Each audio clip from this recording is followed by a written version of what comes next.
Hey, what's up guys? Gusto mo ba na lagi kang mauuna kapag may bagong update sa Meta? At isa ka rin ba sa hindi nakakatanggap ng notification lalo na kapag may mga bagong update?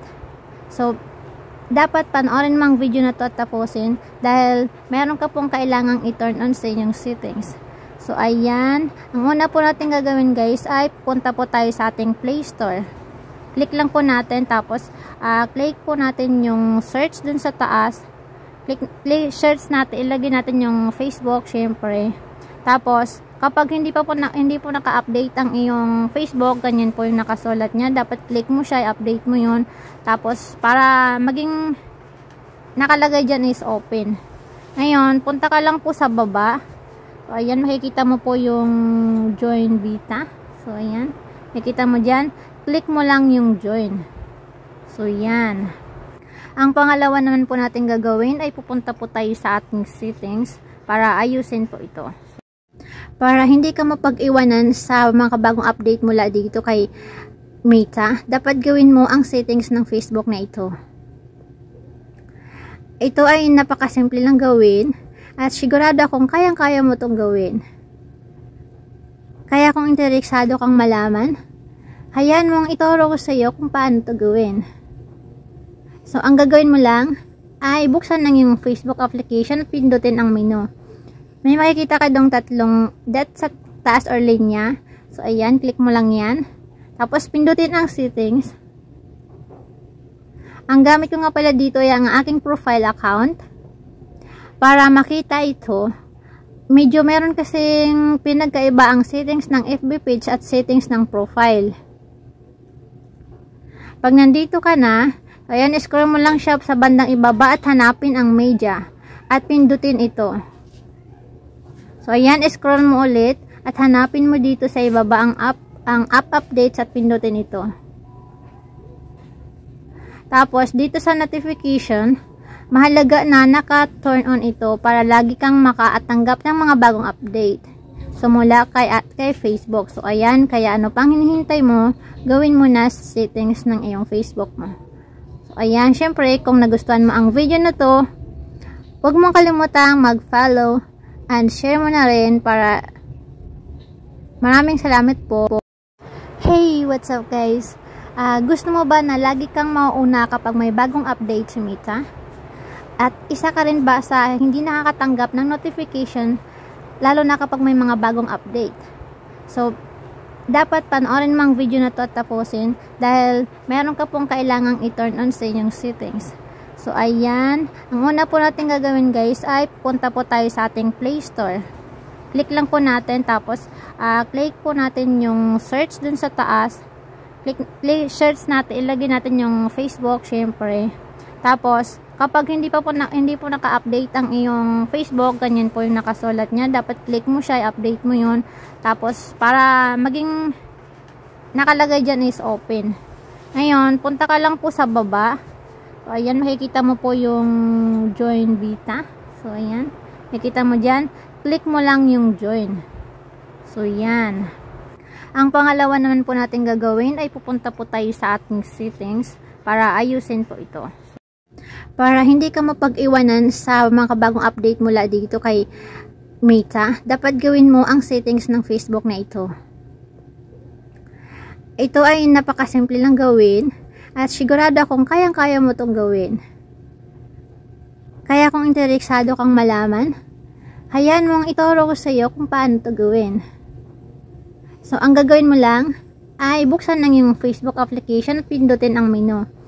May makikita ka dong tatlong dot sa taas or linya. So, ayan, click mo lang yan. Tapos, pindutin ang settings. Ang gamit ko nga pala dito ay ang aking profile account. Para makita ito, medyo meron kasing pinagkaiba ang settings ng FB page at settings ng profile. Pag nandito ka na, ayan, scroll mo lang siya sa bandang ibaba at hanapin ang media at pindutin ito. So, ayan, scroll mo ulit at hanapin mo dito sa ibaba ang app updates at pindutin ito. Tapos, dito sa notification, mahalaga na naka-turn on ito para lagi kang makaatanggap ng mga bagong update. So, mula kay Facebook. So, ayan. Kaya ano pang hinihintay mo, gawin mo na sa settings ng iyong Facebook mo. So, ayan. Syempre, kung nagustuhan mo ang video na to, huwag mong kalimutang mag-follow and share mo na rin para maraming salamat po. Hey, what's up guys? Gusto mo ba na lagi kang mauuna kapag may bagong update sa Meta? At isa ka rin ba sa hindi nakakatanggap ng notification lalo na kapag may mga bagong update? So, dapat panoorin mo ang video na to at tapusin dahil meron ka pong kailangang i-turn on sa inyong settings. So, ayan. Ang una po natin gagawin guys ay punta po tayo sa ating Play Store. Click lang po natin tapos click po natin yung search dun sa taas. Search natin, ilagay natin yung Facebook syempre.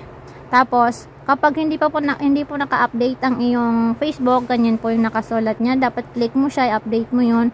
Tapos, para maging nakalagay dyan is open. Ngayon, punta ka lang po sa baba. So, ayan, makikita mo po yung join beta. So, ayan. Makikita mo dyan. Click mo lang yung join. So, yan. Ang pangalawa naman po natin gagawin ay pupunta po tayo sa ating settings para ayusin po ito. Para hindi ka mapag-iwanan sa mga bagong update mula dito kay Meta, dapat gawin mo ang settings ng Facebook na ito. Ito ay napakasimple lang gawin at sigurado akong kayang-kaya mo itong gawin. Kaya kung interesado kang malaman, hayaan mong ituro ko sa iyo kung paano ito gawin. So, ang gagawin mo lang ay buksan ng iyong Facebook application at pindutin ang menu. May makikita ka dong tatlong dot sa taas or linya. So, ayan, click mo lang yan. Tapos, pindutin ang settings. Ang gamit ko nga pala dito ay ang aking profile account.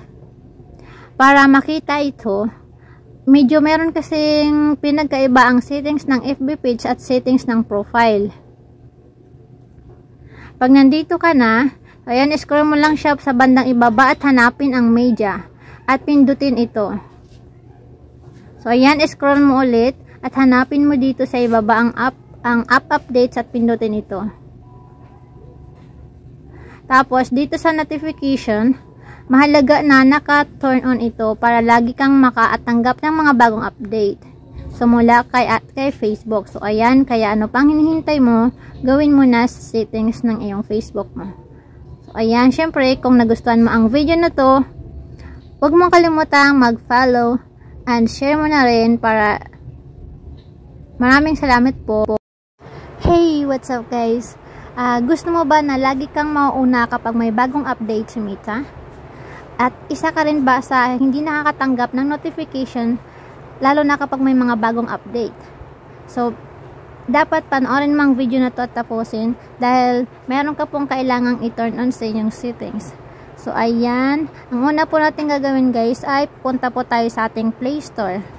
Click lang po natin tapos click po natin yung search dun sa taas. Search natin, ilagay natin yung Facebook syempre. Tapos, kapag hindi po naka-update ang iyong Facebook, ganyan po yung nakasulat niya. Dapat click mo siya, i-update mo yun. Tapos, para maging nakalagay dyan is open. Ngayon, punta ka lang po sa baba. So, ayan, makikita mo po yung join beta. So, ayan. Makikita mo dyan. Click mo lang yung join. So, yan. Ang pangalawa naman po natin gagawin ay pupunta po tayo sa ating settings para ayusin po ito. Para hindi ka mapag-iwanan sa mga bagong update mula dito kay Meta, dapat gawin mo ang settings ng Facebook na ito. Ito ay napakasimple lang gawin. At sigurado akong kayang-kaya mo itong gawin. Kaya kung interesado kang malaman, hayaan mong ituro ko sa iyo kung paano ito gawin. So, ang gagawin mo lang ay buksan ng iyong Facebook application at pindutin ang menu. May makikita ka dong tatlong dot sa taas or linya. So, ayan, click mo lang yan. Tapos, pindutin ang settings. Ang gamit ko nga pala dito ay ang aking profile account. Para makita ito, medyo meron kasing pinagkaiba ang settings ng FB page at settings ng profile. Pag nandito ka na, ayan, scroll mo lang siya sa bandang ibaba at hanapin ang media. at pindutin ito. So, ayan, scroll mo ulit at hanapin mo dito sa ibaba